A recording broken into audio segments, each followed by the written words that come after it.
gente, essa é a nossa última aula do curso Ciência dos Materiais e na aula de hoje eu vou falar sobre a nanotecnologia aplicada a materiais e outra porque a nanotecnologia ela vem influenciando muito, né, toda a tecnologia que nós temos nos últimos bem dizer, 20 anos, né, vem tendo uma influência muito grande da nanotecnologia. Então, como é que essa nanotecnologia interfere hoje na ciência e no desenvolvimento das coisas, principalmente no desenvolvimento dos materiais? Bom, primeiro a gente precisa entender o que é nanociência e nanotecnologia. Quando a gente fala em nanociência e nanotecnologia, a nanociência a gente relaciona aos estudos dos materiais e fenômenos que ocorrem na escala aí que varia dos 0,1 aos 100 nanômetros de dimensão física. E a nanotecnologia se refere aos meios, né, de manipulação, fabricação ou uso desses materiais que estão nessas dimensões aí entre 0,1 e 100 nanômetros. Agora, o que vem a ser um nanômetro? O que é um nanômetro? Então, na verdade, o nanômetro, ele nada mais é do que uma medida de dimensão física, assim como a gente tem o metro, o decímetro, o centímetro, né, que ele representa a bilionésima parte do metro. Só que quando a gente fala, o que quer dizer bilionésima parte do metro? É muito difícil a gente ter uma noção de quão pequeno é imaginar um nanômetro. Tem um exemplo muito interessante que eu escutei no primeiro congresso de nanotecnologia que teve aqui em São Paulo, onde ele fez uma comparação muito interessante. Se você vai, por exemplo, em Santos, né, na praia de Santos, e pega aquela areia pequenininha, aquele grãozinho de areia que você mal enxerga na ponta do dedo, e você imagina uma praia com extensão de Santos até Natal, né, uma praia inteirinha, né, contínua, de Santos até Natal, onde nessa praia você vai pegar aquele grãozinho de areia e colocar um do lado do outro até chegar em Natal, de Santos até Natal. Quando você conseguir imaginar isso, essa cadeia de grãozinho um do lado do outro, indo de Santos até Natal, aí você imagina essa extensão de praia, aí, cerca de 2.000 quilômetros de extensão, reduz isso para 1 metro. E aí aquele grãozinho de areia vai reduzir a ordem de 1 nanômetro. Então essa é a dimensão física de 1 nanômetro. Então é muito pequeno. Tá? Então trabalhar com nanotecnologia é uma coisa muito difícil, tá? E é muito complicado a gente obter, né, esse tipo de informação com nanotecnologia. Então só para a gente ter uma ideia, né, do tamanho das coisas, né, como é que as coisas variam, aqui a gente tem uma escala, né, dos objetos naturais e do lado de cá objetos já feitos pelo homem. Então desde o tamanho de uma formiga de alguns milímetros, né, até, por exemplo, a célula, né, da hemácia do sangue, que ele tem na faixa de 2 a 5 microns de diâmetro. Dentro da hemácia, né, de cada célula, a gente tem as várias organelas, a mitocôndria, por exemplo, dentro da mitocôndria, o ribossomo. Então, isso aqui é uma molécula de ribossomo que ele sintetiza, é um tipo de um motor biológico, né, que ele sintetiza, né, o ATP. Tá? E temos aí, então, diminuindo o tamanho até chegar à dimensão atômica. Se vocês lembram lá da física, né, da física e da química, a dimensão do átomo está aí na faixa de 0,1 nanômetro, tá, de dimensão física. E aqui do lado direito, né, os objetos já produzidos pelo homem. Né, desde, para a gente ter uma noção aqui da cabeça de um alfinete, né, de 1, 2 milímetros de diâmetro, né, até peças que são fabricadas com uma tecnologia não usual, que a gente chama de microfabricação, que é a mesma tecnologia utilizada para a confecção dos chips, né, que a eletrônica desenvolveu, né, das memórias de flash, né, que a gente faz por deposição e corrosão de material. Então a gente consegue fazer, por exemplo, engrenagens, né, com diâmetro da ordem de 100 micron, né, 0,1 milímetro de dimensão física. Tá? E, por exemplo, até estruturas aí, da ordem, por exemplo, o nanotubo de carbono, né, que todo mundo acho que já ouviu falar do nanotubo de carbono, que aparece aí nas mídias, né, nas reportagens falando sobre os materiais que têm propriedades muito interessantes.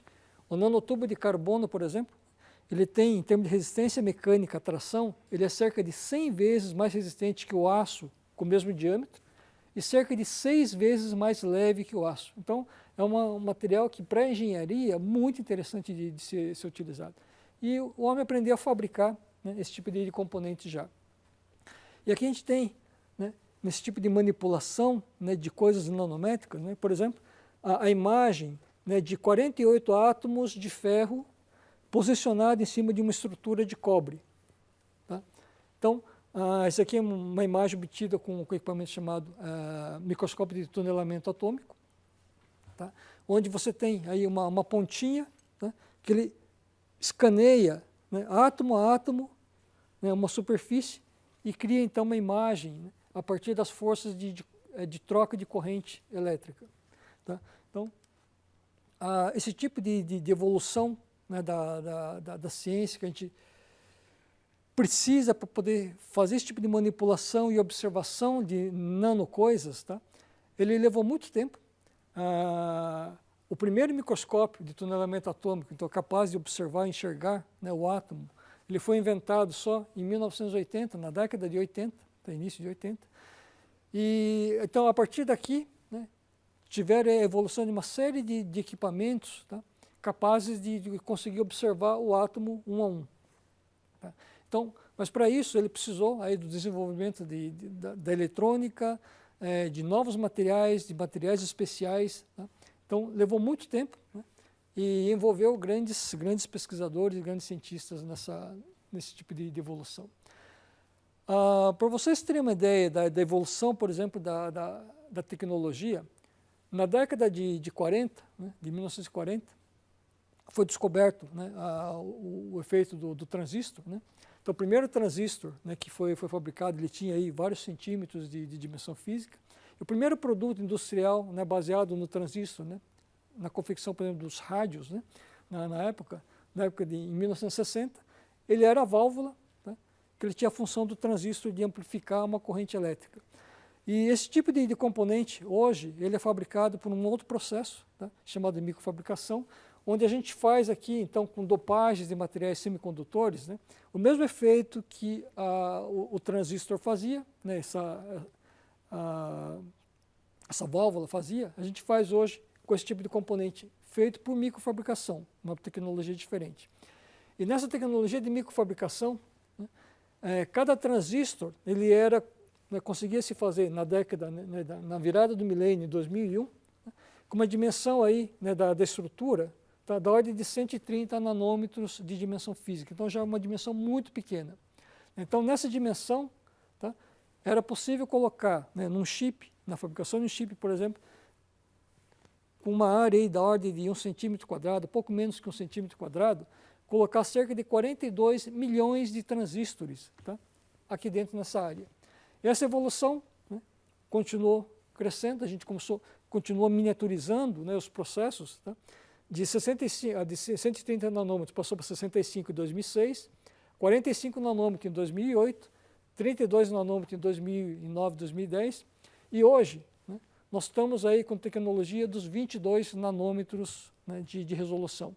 Isso faz com que esse tipo de dispositivo ele consiga fazer uma dimensão muito menor, e tendo uma dimensão menor, a troca de informações ele é muito mais rápida, então a gente consegue acelerar o processo de comunicação dentro do circuito, onde hoje, no mesmo tamanho de chip, né, da ordem aí de 1 centímetro quadrado, a gente consegue colocar aí mais de 2 bilhões de transistores, né, dentro desse chip.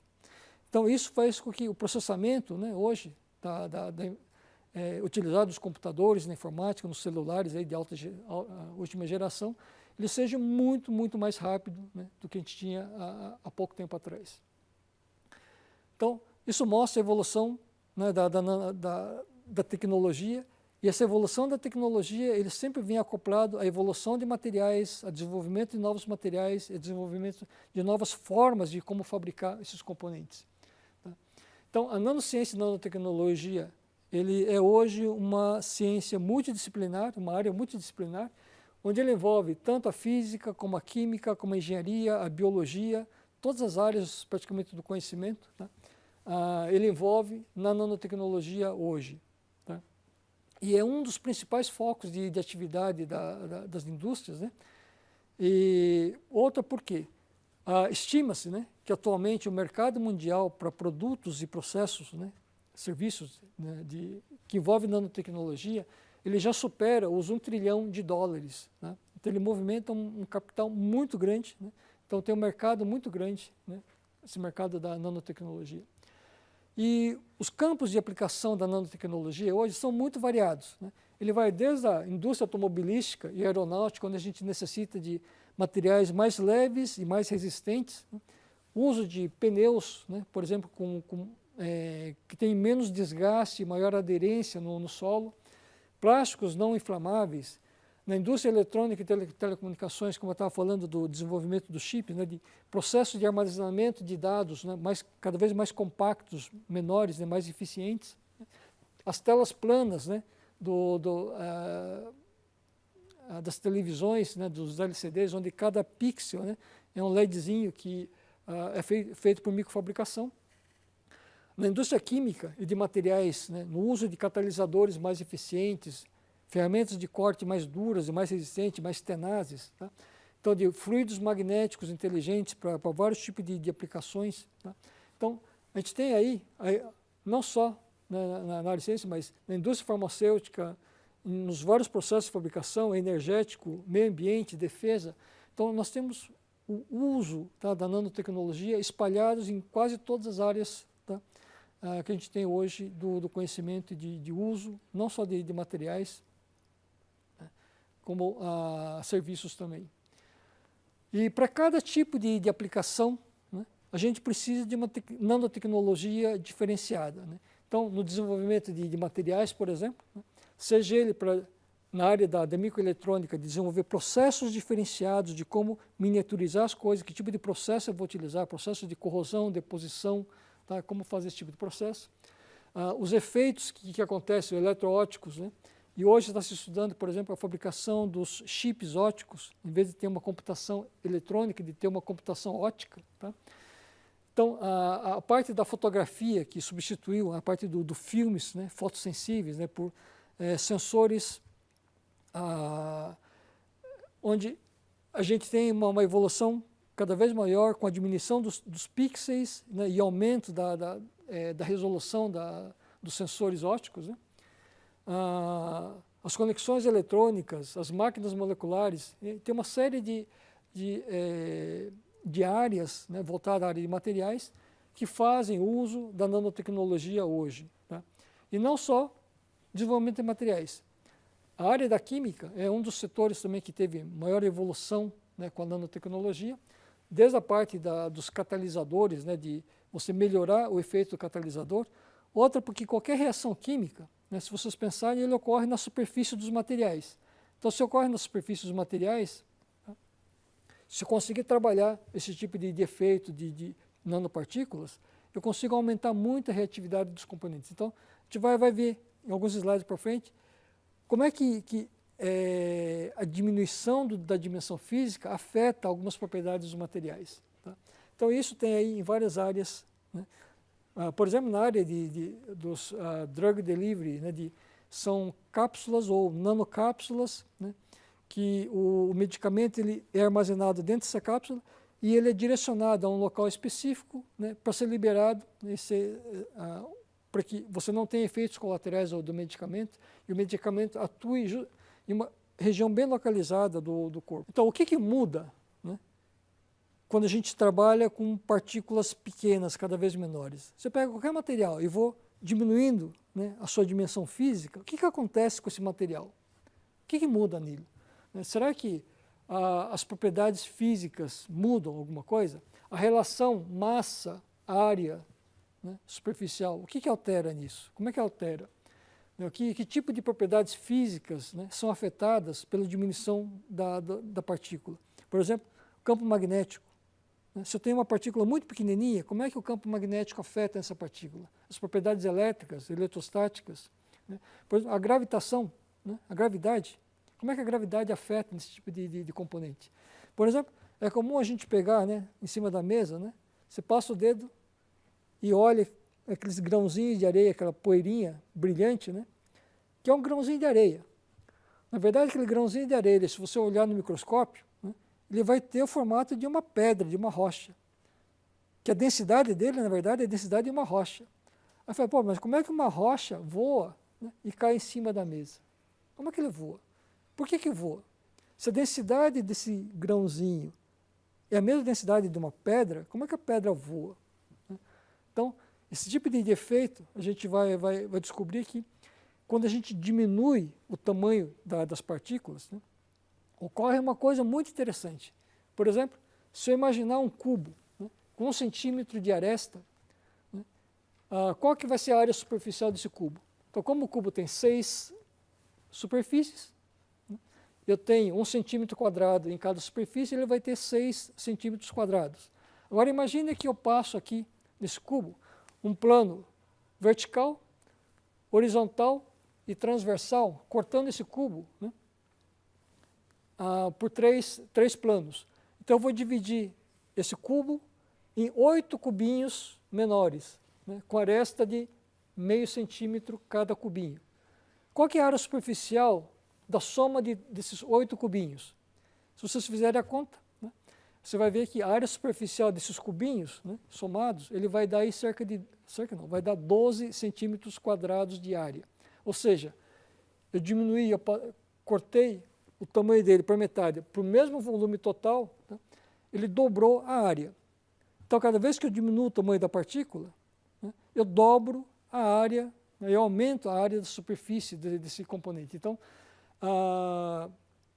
esse efeito, né, que para uma mesma massa, né, menor dimensão significa maior área superficial, né, isso só esse efeito, ele cria para a gente uma série de fenômenos muito interessantes. Por exemplo, se você imaginar o açúcar cristal e o açúcar refinado. Se você pegar 2 copos de água com o mesmo volume de água e pega 2 colheres de açúcar, um de açúcar cristal e outro de açúcar refinado, e coloca nesse copo de água, né, e tenta dissolver ele, qual, né, dos copos vai dissolver mais rápido? Qual do açúcar? O açúcar refinado ou o açúcar cristal? Isso é uma coisa que você já deve ter observado, que quanto mais fino é a partícula, ele vai dissolver muito mais rápido. Tá? Isso por quê? Porque o efeito de reação química ocorre na superfície, e ocorrendo na superfície, tá, quanto menor a dimensão física, maior a relação área-massa que eu vou ter. Então, como ele tem maior área superficial, vai dissolver mais rápido. Isso quer dizer o quê? Que todo material, quando é reduzido a dimensões pequenas, a reatividade química dele aumenta. Então, isso faz com que os materiais aumentem sua reatividade, que é muito utilizado, por exemplo, em catálise na química. Tá? Que a catálise ele funciona por reação na superfície. Só que a gente tem um problema muito sério. Né? Trabalhar com partículas nanométricas, com átomos, né, átomo a átomo, é muito complicado e leva tempo. Tá? Por exemplo, se eu imaginar, né, um processo de fabricação montando átomo a átomo, né, e tentar construir um objeto macro, né, que a gente está acostumado a usar, por exemplo. Por exemplo, construir uma moeda de 10 centavos, né, uma moedinha, juntando 1 milhão de átomos por segundo, né, átomos de níquel. Geralmente as moedas, bom, hoje não são feitas mais de níquel, mas antigamente as moedas eram feitas de níquel, né, um material ser menos oxidativo, né, ser mais inerte. Né. Então, vou imaginar que ele seja feito de níquel. Então, juntando 1 milhão de átomos de níquel por segundo, tá? Imagina quanto tempo será que a gente leva para fabricar uma moeda de 10 centavos. Se a gente fizer as continhas, né, a gente vai ver aí, lembra lá da química, do número de Avogadro, tá? Fazendo as contas, né, uma moeda de cerca de 10 centavos vai conter aí cerca, né, de 400 mil bilhões de átomos, ou seja, 4 vezes 10 é 23, né, átomos. Isso quer dizer o quê? Que eu juntando 1 milhão de átomos por segundo, mesmo assim eu vou levar cerca de 13 bilhões de anos para formar uma moedinha de 10 centavos. É muito tempo. Né? Então, não tem jeito de a gente fazer em um tempo hábil, né, montar uma estrutura átomo a átomo nesse tipo de processo. Né? Então, como é que a gente consegue viabilizar a nanotecnologia? A gente tem que fazer um jeito que esse tipo de processo de aglomeração de partículas, né, ele se dê de forma espontânea. Né? Não que a gente vá montar um a um, né, com alguma máquina de montagem. A gente vai ver, né, que esse tipo de processo é viável a gente ser feito, né, um pouquinho mais para frente. Bom, com relação à nanotecnologia aplicada a materiais, a gente consegue aplicar materiais em 3 formas diferentes. Por exemplo, se a partícula tiver as 3 dimensões nanométricas, né, por exemplo, no caso de nanopartículas, tá? Se eu tenho 2 dimensões nanométricas de uma macro, que é no caso dos nanofios, ou se eu tiver uma dimensão nanométrica e 2 dimensões macro, que são os nanofilmes. Tá? Então, com esses 3 tipos de estrutura, tá? A gente consegue trabalhar e fazer várias coisas diferentes com nanotecnologia. A obtenção de nanopós, tá, ele pode ser feito a partir de uma solução. Você dissolve o material numa solução e faz um spray dessa solução, né, e seca depois esse spray. Esse é o mesmo processo, né, que a natureza faz, né, no caso da maresia. Né. E acho que quem já foi em regiões praianas já teve essa oportunidade de ver o efeito da maresia, né, que a maresia nada mais é do que quando você vai na praia e observa, a água quando quebra na onda, nas rochas, né, ele joga aquele spray de água, né, aquela particulazinha de água, né, aquela gotícula de água que é arrastada pelo vento, né, ele seca, vai secando, a água vai evaporando, e você sobra ali naquele material um cristalzinho. Tá? Então, como a água é salgada, ele tem sais, né, sais diversas, e vai formar cristalzinhos nanométricos. Esse cristalzinho nanométrico, por ter uma dimensão muito pequenininha, né, então a área superficial dela é grande em relação à massa, ele consegue ser arrastado pelo vento, ele voa, né, e deposita, e entra em todo quanto é equipamento, né, principalmente os equipamentos eletrônicos. Aqui você tem, por exemplo, televisões, né, rádio, qualquer tipo de equipamento eletrônico que você tem em casa, né, ele vai entrar pelas frestas, né, e vai depositar dentro do equipamento. A hora que o equipamento, né, por exemplo, próximo de chuva, quando a umidade relativa do ar aumenta, esses saizinhos, eles absorvem a umidade do ar, viram um eletrólito, uma solução, né, eletrólito, que cria um curto-circuito nos componentes eletrônicos que acabam queimando, né, vários tipos de componentes eletrônicos. Então, esse efeito da maresia é muito comum, e a gente usa esse mesmo tipo de processo para fabricar nanopós, né, de outros materiais. E a gente consegue fazer isso tanto para materiais metálicos, né, como materiais cerâmicos ou materiais poliméricos. Tá? A gente consegue usar esse mesmo processo para fazer, então, vários tipos de pós nanométricos. A gente consegue fazer também usando moagem, tá? Moagem mecânica, onde a gente vai quebrando material, tá? com impacto, até obter materiais da ordem de nanômetros de dimensão física. No caso dos nanofios, né, o homem conseguiu fazer aí, né, por exemplo, um nanotubo de carbono, né, de uma forma relativamente fácil. Tá? Quer dizer, fácil entre aspas. Né? A produção do nanotubo de carbono ele ainda é muito pequena no mundo e o custo também não é barato. Né? Mas a gente consegue fabricar aí hoje não só nanofios, né, nanotubo de carbono, mas vários tipos de nanofios, né, seja ele metálico, polimérico, tá? Ou mesmo cerâmico. Tá? Se vocês já viram, né, como é que é feito o algodão doce, né? Então, na próxima vez que tiverem chance de ir em algum parque de diversão ou em alguma praça onde o pessoal esteja vendendo algodão doce, né, experimenta dar uma olhada como é que é fabricado o algodão doce. Né? Usando esse mesmo princípio da fabricação do algodão doce, a gente consegue fazer nanofios, né, de vários tipos de materiais. Tá? Então, controlando a matéria-prima, a solução, as condições de secagem, as condições da viscosidade do material, tá? É possível a gente fazer, então, nanofios, né, com um processo bem parecido com o que é feito o algodão doce. Tá? E a gente tem aí, né, a terceira forma de nanoestruturas, né, que são os nanofilmes, onde você tem uma dimensão nanométrica, né, e 2 dimensões macros. Esse tipo de material ele é muito utilizado para recobrimento de superfície, assim como a gente faz com uma pintura, né?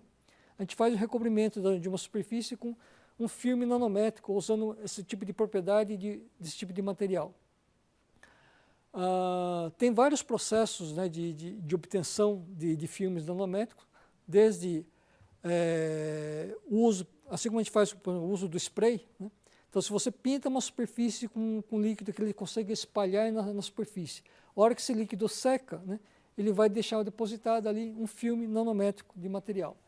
Tá? Então existem aí filmes nanométricos poliméricos, metálicos e cerâmicos também. Há cerca de 10 anos atrás, né, entrou em desenvolvimento, né, para uma fabricante de produtos,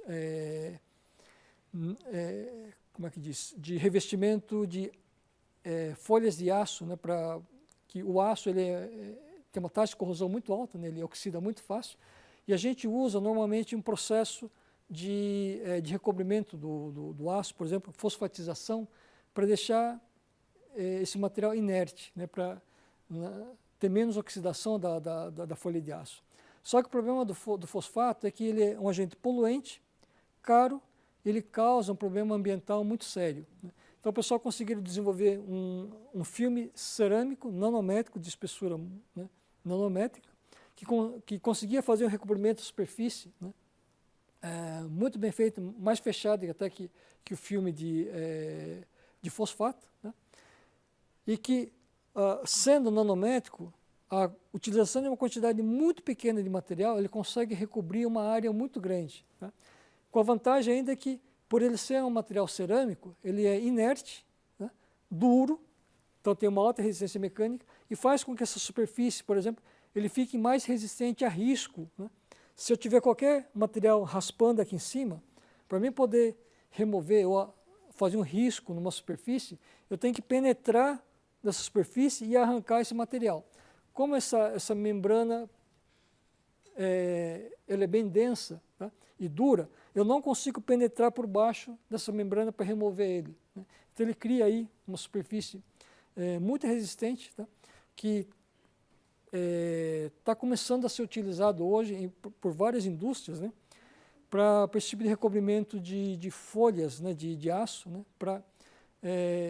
com material anticorrosivo. Então a gente vai ter aí, temos já no mercado, né, vários tipos por exemplo, a linha branca, né, que são as geladeiras, fogões, esse tipo de dispositivos, de equipamentos, onde as folhas de aço são tratadas com esse tipo de material hoje. Então, a nanotecnologia já está na sua casa, tá, e você nem sabia, né? Mas o uso da nanotecnologia, ele tem outro tipo de aplicação, né? Por exemplo, na fabricação dos chamados MEMS, são dispositivos microeletromecânicos, onde eu consigo fabricar por técnicas de microfabricação, a mesma técnica utilizada para fazer o chip, né, eletrônico, de fazer dispositivos mecânicos, né, em tamanhos minúsculos. Por exemplo, esse tipo de bomba, né, aqui ele tem um canal, tá, onde você tem um rotor que ele gira e ele bombeia um fluido aqui dentro, tá? Então, esse rotor ele tem cerca aí de 0,2 milímetros de diâmetro. Então, são espessura de 2 folhas de papel sulfite, tá, onde ele faz esse bombeamento, né, são microbombas, né, para vários tipos de aplicações. Por exemplo, para uso na medicina, né, onde você tem aplicação de algum tipo de medicamento, onde você tem uma quantidade muito pequena de medicamento que você tem que ser injetado no paciente, né. Então, a gente tem vários tipos de uso. Aqui, por exemplo, temos uma ponta, né, de um microscópio de força atômica, onde a pontinha aqui, ó, dessa agulha, ele termina em alguns átomos e ele vai interagir aqui por forças de Van der Waals com a superfície do material, e ele escaneia a superfície, então, por forças de Van der Waals, tá, mapeando a superfície, tá, e obtendo aí superfícies com resolução nanométrica, né. A gente consegue, com esse tipo de equipamento, por exemplo, usando vários tipos de interação entre a ponta e a amostra, por exemplo, seja ela força de Van der Waals, no caso de um microscópio de força atômica, ou seja, por exemplo, corrente elétrica, no caso de um microscópio de tonelamento atômico. A gente tem aqui, pode trocar, por exemplo, outro tipo de interações, forças magnéticas, por exemplo, para ver sítios magnéticos no material, e a partir, então, desse tipo de varredura, obter uma estrutura parecida com essa, né, onde a gente tem aqui, ó, tá, átomo a átomo, né, o contorno. Aqui, no caso, ele é um contorno de uma superfície de trocas de corrente elétrica na superfície do material. Então, o formato do material não é esse, tá? Essa figura representa, né, a superfície de troca de corrente elétrica, tá, entre a ponta do microscópio e a amostra. Em termos de aplicação, né, da nanotecnologia hoje, nós temos aí aplicações diversas, né? Todos os leitores de DVDs, de CDs, né? Os Blu-rays, né? Eles fazem uso de lasers, né? Onde a fabricação do laser ele é feita, né, com deposição de camada a camada nanométrica, né? Então a gente tem embutido aqui dentro nanotecnologia nesses dispositivos. Hoje, todos os aparelhos de MP3, esses pequenininhos, né, onde o armazenamento da informação ele é feito em componentes de mídias, né, de estado sólido, onde é feito por microfabricação também, e você tem ali componentes nanométricos. Né. Aqui a gente tem um outro exemplo, a língua eletrônica desenvolvida pela Embrapa, né, que é capaz de detectar odores ou sabores diferenciados para fazer controle, por exemplo, de qualidade de cafés ou controle de qualidade de perfumes, né? E que são sensores muito mais sensíveis que o nosso nariz ou que a nossa língua. Né? Então a gente tem aplicações muito variadas. Né? Por exemplo, acho que a maioria de vocês, né, que usam óculos hoje, né, usam óculos com lentes, né, não reflexivas. Então, essas lentes não reflexivas, que não refletem, né, que não tem aquele brilho na superfície do vidro, tá? É porque esse vidro ele é tratado, ele tem uma camada nanométrica na superfície do vidro, tá? Para impedir essa reflexão, né, espelhar na superfície do vidro. Deixar somente passar a luz, né, que chega praticamente perpendicular à lente. O feixe de luz que ele incide inclinado na lente, ele é barrado por uma série de pelinhos nanométricos, tá? Que fica aqui na superfície da lente. Então, todo esse tipo de lentes, né, de óculos que tem essa lente não reflexiva, né, ou os óculos que escurecem à medida que a intensidade de luz aumenta, ou que ele fica claro à medida que você entra no ambiente mais escuro, né, os chamados transitions, né, também são feitos com partículas nanométricas na composição do vidro, né, que tem uma série de propriedades específicas que fazem essa regulagem da opacidade ou não da luz com a claridade. Então a gente tem aqui um outro exemplo, né, de uma armação de óculos, né, feita com liga de memória de forma, que são ligas que você pode dobrar ela, tá, e se você aquecer um pouquinho ele volta à forma original, né, como é que diz? De uma forma, se consegue ter alto grau de deformação mecânica nesse material e conseguir retornar à forma original dela, tá? com variações de temperatura. Então são ligas especiais que a gente chama de ligas de memória de forma. Então tudo isso são aplicações da nanotecnologia. Então e essa aplicação da nanotecnologia hoje, ele está em quase todos os lugares. Todas as mídias, por exemplo, de CDs e DVDs, né, onde são gravadas informações. Né, aqui a gente tem, por exemplo, né, os pixels, né, onde são gravadas informação de uma mídia de DVD, onde se a gente imaginar que isso aqui tem 5 microns de dimensão, um micron, né, ele daria aí uma dimensão aproximadamente desse tamanho, onde cada pixel disso aqui, ele vai estar aí numa dimensão aí da ordem de 20 nanômetros. Né? Então, são estruturas nanométricas. Tá? Então, a gente faz uso aí, no nosso dia a dia, de vários tipos de estruturas nanométricas, né? Que a gente não tinha ideia que fazia, né? Ou que estava no nosso dia a dia, né? Tanta nanotecnologia. Aqui a gente tem um exemplo, né, usando o microscópio, né, de eletrônica de varredura, de uma digestão de DNA, onde a gente consegue fazer cortes, né, específicos, em pontos específicos do DNA, para fazer recomposição genética, por exemplo, né, de manipulação genética. Então, essa aqui também é uma imagem onde o diâmetro desses filamentos de DNA é da ordem de 2 nanômetros, né, de dimensão física. Então, você tem aí o uso muito intenso, né, de nanotecnologia na área da biomedicina também. Bom, voltando lá à questão de montar átomo a átomo uma estrutura macro, né? Que no exemplo lá da moeda, ele levava cerca de 13 bilhões de átomos, de anos, juntando 1 milhão de átomos por segundo, né? A natureza mostra que nós somos a prova viva de que a nanotecnologia é possível, né? A gente começa, né, quando o espermatozoide, né, fecunda o óvulo, né, dentro de uma única célula, né, microscópica, né? Depois de alguns meses ele transforma no bebê, né, num bebezinho de alguns quilos, e depois de alguns anos, né, um homem aí de cerca aí de 40, 50 quilos pode chegar até 70, né, quilos de peso, mas e aí um tempo de vida relativamente curto, né? Então, se a gente comparar com aquela moedinha, tá, esse tipo de evolução, de forma de crescimento, é uma coisa muito interessante, tá? E que esse tipo de efeito que, na verdade, a natureza faz uso, todos os seres vivos fazem uso, tá, é de uma replicação, quer dizer, de uma estrutura se dividindo em duas outras, né, e essas outras estruturas novas se subdividindo em duas outras de novo. Então, o que a gente chama de crescimento geométrico. Então, no momento em que uma primeira célula, né, de um futuro embrião ele é criada, ela se duplica e cada uma delas se duplica novamente. Então, se você imaginar, por exemplo, naquele processo de fabricação da moeda, em vez de juntar 1 milhão de átomos por segundo, você tiver uma duplicação, um átomo de níquel, por exemplo, junto com outro átomo de níquel, né, a cada segundo. Então, a cada segundo, você duplica o número de átomos de níquel que são acoplados na estrutura.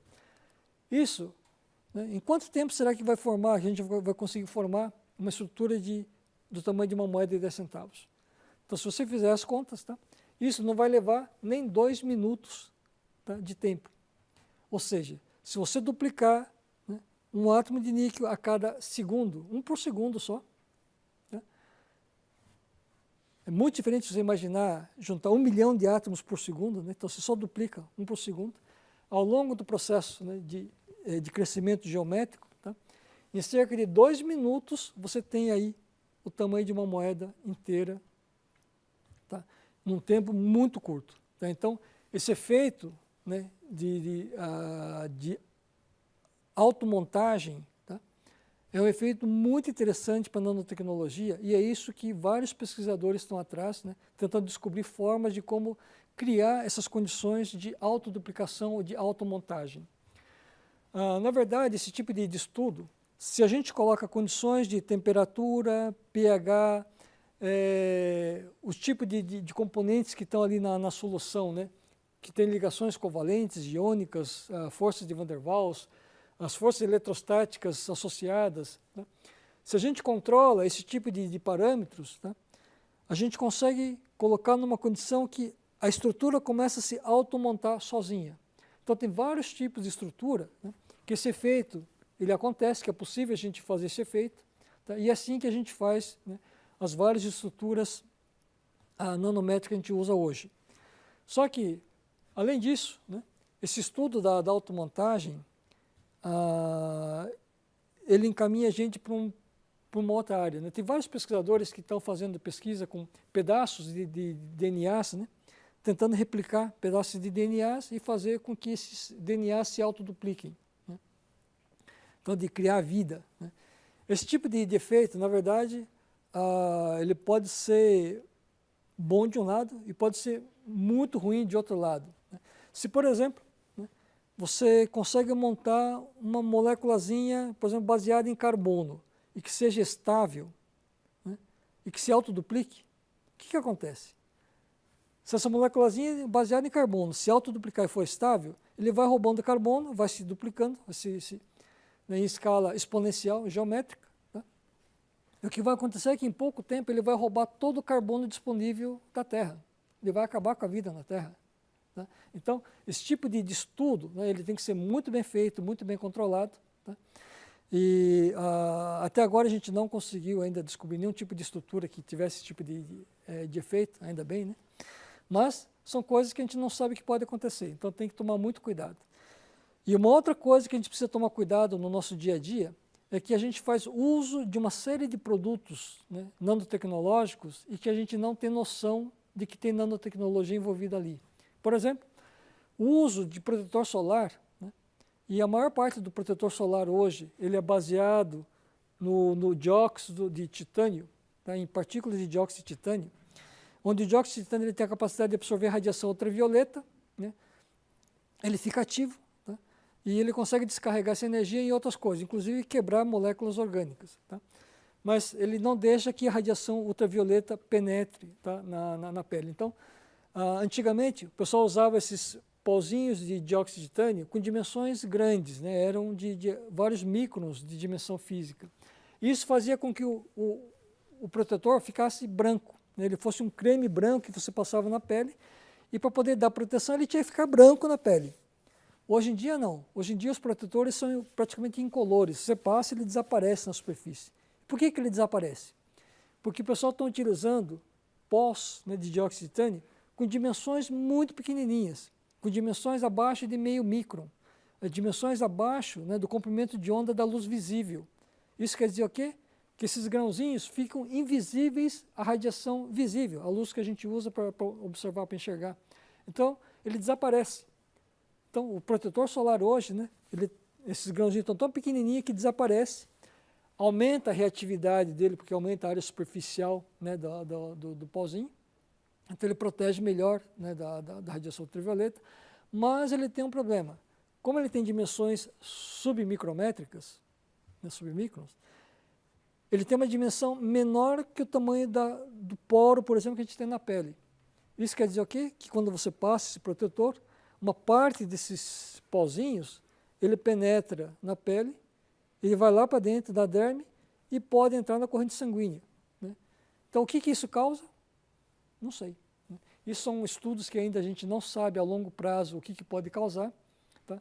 Mas a gente sabe que pelas dimensões físicas, tá, uma parte desse tipo de material, ele penetra na pele e ele vai para a corrente sanguínea, tá? Então, consequências, ninguém sabe, né?